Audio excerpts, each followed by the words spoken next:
Après avoir passé 10 ans au domaine baron de Rothschild de Lafite, Lascombe était une belle endormie. C'est un challenge qu'on me proposait de le remettre à son niveau de second cru classé. Avant mon arrivée, c'était du Cabernet Sauvignon qui était prédominant, mais l'étude du terroir a montré que le merlot s'exprimerait beaucoup mieux sur certains terroirs comme les argilo-calcaires. Le premier travail, c'est toujours un travail extérieur.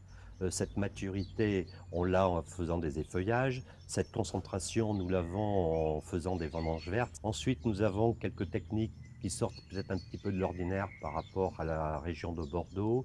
Nous faisons sur 100% de la vendange des macérations préfermentaires à froid. Nous faisons toutes les malolactiques en barrique. On fait l'élevage sur lit durant 4 mois en barrique. 80% de la qualité des vins, c'est fait à l'extérieur. Il y a après 20% de partie humaine. Et je crois que tous les salariés de Lascombe, que ce soit les chauffeurs de tracteurs, les vignerons, les vigneronnes, le jardinier ou autre, s'ils ne sont pas impliqués dans ces 20% restants, on n'aura jamais un vin qui sera extraordinaire.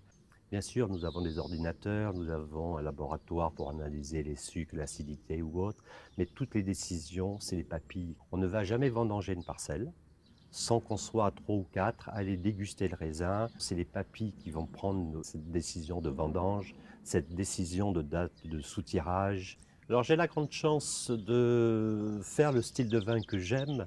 Lascombe reste du Margaux, puisque c'est la base de notre terroir. C'est du Margaux, on ne changera pas le style de Margaux. Mais je voudrais rajouter peut-être une petite touche personnelle, que l'on fait d'ailleurs avec Michel Roland, qui est notre consultant. Tous les deux, on aime bien des vins qui soient relativement bien structurés, avec des tanins mûrs. J'aime bien les vins jeunes.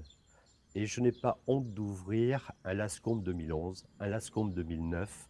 Bien sûr, il faut le décanter 1 heure ou 2 heures avant, mais pour les personnes qui aiment bien ces arômes primaires, de fruits, de fleurs et autres, d'ouvrir du Lascombe jeune, c'est-à-dire 2 3 ans après la mise en bouteille, pour moi, ce n'est pas une hérésie. Ce n'est pas pour ça qu'il ne va pas se conserver 10 ans, 15 ans, 20 ans. Mais la force de Lascombe, c'est que l'on puisse boire des bouteilles vraiment de Bordeaux, de Margaux, qui sont vraiment très jeunes.